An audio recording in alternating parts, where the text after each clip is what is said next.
Jadi kalau seseorang hamil atau menyusui, tetapi dia khawatir kalau dia berpuasa kesehatan anaknya kemudian menjadi mengkhawatirkan, padahal dia mampu berpuasa, maka dia tidak sekedar mengkodok puasanya, tapi juga harus membayar fidyah. Kalau yang dikhawatirkan dua-duanya, dia nggak mampu, tetapi sekaligus anaknya dikhawatirkan, bayi dalam kandungan atau bayi yang sedang disusui, maka dia hanya sekedar kodok saja, tidak harus membayar fidyah.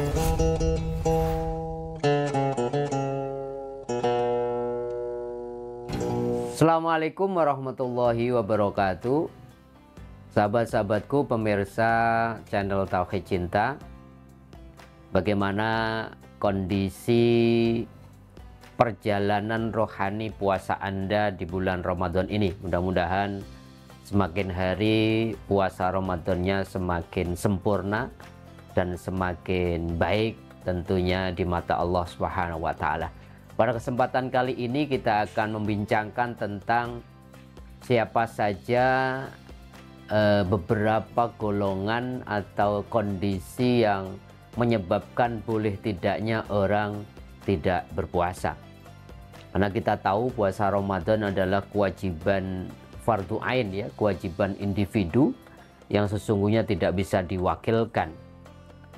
Oleh karenanya kalau kita baca surat Al-Baqarah 184 melanjutkan 183 yang mewajibkan kepada orang-orang beriman untuk berpuasa, ayat 184-nya diawali dengan kalimat ayyamam ma'dudah.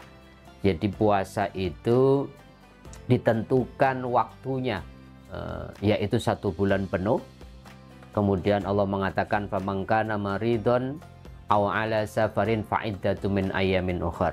Maka barang siapa di bulan Ramadan dalam kondisi sakit atau dalam kondisi bepergian, maka boleh berpuasa di hari yang lain.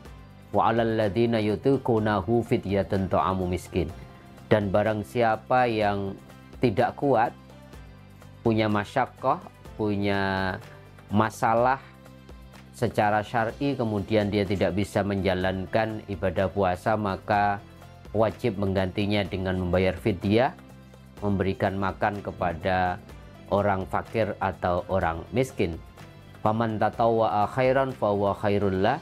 Tapi barang siapa tetap kemudian dengan senang hati, dengan kerelaan tetap menjalankan ibadah puasa, maka itu lebih baik bagi orang tersebut. Wa antasumu khairul lakum. Bahkan Allah mengatakan ketika dia memilih tetap berpuasa itu lebih baik in kuntum ta'lamun. Jika mereka tahu betapa luar biasanya yang ditawarkan Allah dalam orang yang berpuasa.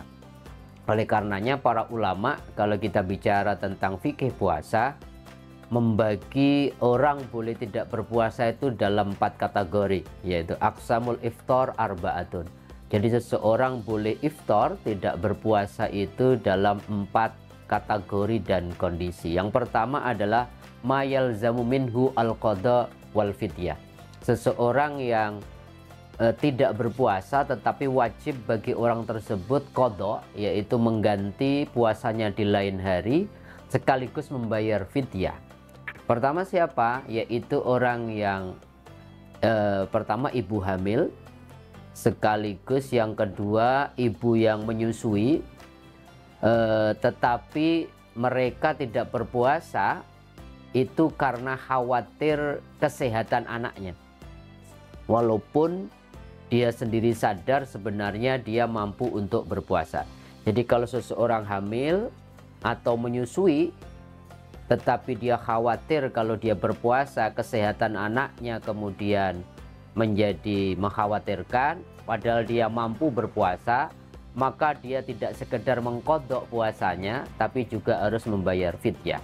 Yang kedua, kata pak ulama, adalah orang yang terlambat membayar hutang puasa sampai datang bulan Ramadan berikutnya. Maka orang tersebut tetap wajib membayar mengkodok puasanya sekaligus membayar fidyah dari berapa hari hutang yang belum terbayarkan. Yang kedua, Ini kondisinya disebut ma yalzamu fihi al-qada' dunal fidyah. Ada orang yang wajib kemudian mengqada' tetapi tanpa harus membayar fidyah. Dalam bahasa surat Al-Baqarah 184 tadi, kalau orangnya sakit, kemudian sedang bepergian, atau kemudian orang yang hamil, atau orang yang menyusui tapi khawatir kalau dia tetap berpuasa, yang dikhawatirkan adalah kondisi ibunya atau dirinya dan kemudian sekaligus anaknya. Maka kalau yang dikhawatirkan dua-duanya, dia nggak mampu tetapi sekaligus anaknya dikhawatirkan, bayi dalam kandungan atau bayi yang sedang disusui, maka dia hanya sekedar qada saja, tidak harus membayar fidyah. Yang ketiga yaitu ma yalzamu fihi fidyah dunal qada'. Jadi ada orang-orang yang diwajibkan hanya membayar fidyah saja tanpa harus mengqada' puasanya di lain hari. Orang-orang seperti ini pertama adalah orang yang tua, ya. Orang yang sepuh yang memang secara fisik tidak memungkinkan lagi dia untuk berpuasa, maka cukup membayar fidyah dan tidak harus mengqada'nya. Dan kemudian orang yang sakit dan kata dokter kemudian sakitnya tidak memungkinkan, dia harus minum obat terus-menerus. Kalau dia absen dari meminum obat dalam durasi tertentu maka akan membahayakan dirinya, maka orang tersebut hanya membayar fidyah, tidak harus mengqada' di lain hari. Dan terakhir adalah orang yang tidak wajib qada' sekaligus tidak wajib membayar fidyah karena tidak berpuasa. Para ulama menyebutnya adalah orang-orang yang belum balik, anak-anak kecil itu tidak wajib puasa, tidak wajib qada', tidak wajib bayar fidyah, atau orang gila. Jadi kalau orang kemudian Ramadan tertentu dia sakit, kemudian dia gila, dia tidak punya akal, maka kemudian berapa tahun dia meninggalkan puasanya, dia tidak wajib mengqada' sekaligus membayar fidyah. Membayar fidyah itu apa? Membayar fidyah adalah to'amu miskin, yaitu memberikan makan kepada orang miskin 1 hari 1 mud. 1 mud itu para ulama menyebutnya kurang lebih 7 ons kalau di kita beras atau makanan pokok di masing-masing tempat seseorang yang kemudian tidak berpuasa karena beberapa kondisi yang telah saya sebutkan tadi. Ini semua 4 kategori ini dilandasi sebuah kesadaran di dalam beragama. Dalam surat Al-Baqarah 185 Allah mengatakan yuridullahu bikumul yusra wala yuridu bikumul usra. Sesungguhnya agama itu diturunkan oleh Allah untuk tidak membuat kita susah, tetapi Allah menurunkan agama justru membuat manusia menjadi mudah kehidupannya. Oleh karenanya Rasulullah selalu mengatakan yasiru wala tu'assiru. Jadi mudahkanlah orang kalau mau menjalankan agamanya, jangan dipersulit.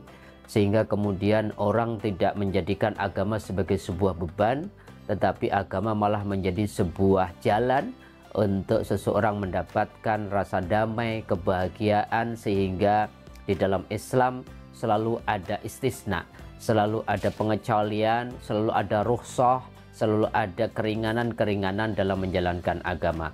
Tetapi pada prinsipnya Allah mengatakan fattaqullaha mastata'tum, kerjakanlah kewajiban-kewajiban agama sesuai dengan kemampuan. Maka kalau seseorang menjalankan agama dalam kondisi darurat, maka dia tidak wajib, bahkan boleh meninggalkan, bahkan yang haram pun boleh dimakan dalam kondisi kedaruratan. Untuk apa? Untuk menjaga sesuatu yang dijaga oleh salah satu tujuan syariat, yaitu menjaga jiwa manusia. Itulah saya kira beberapa catatan sahabat-sahabatku yang perlu kita tahu ilmunya tentang fikih puasa, siapa saja yang boleh tidak berpuasa dan apa hukumnya sekaligus konsekuensi apa ketika seseorang meninggalkan puasa di bulan Ramadan. Mudah-mudahan ada manfaatnya. Kurang lebihnya mohon maaf. Selamat menjalankan ibadah puasa, selamat berbuka. Assalamualaikum warahmatullahi wabarakatuh.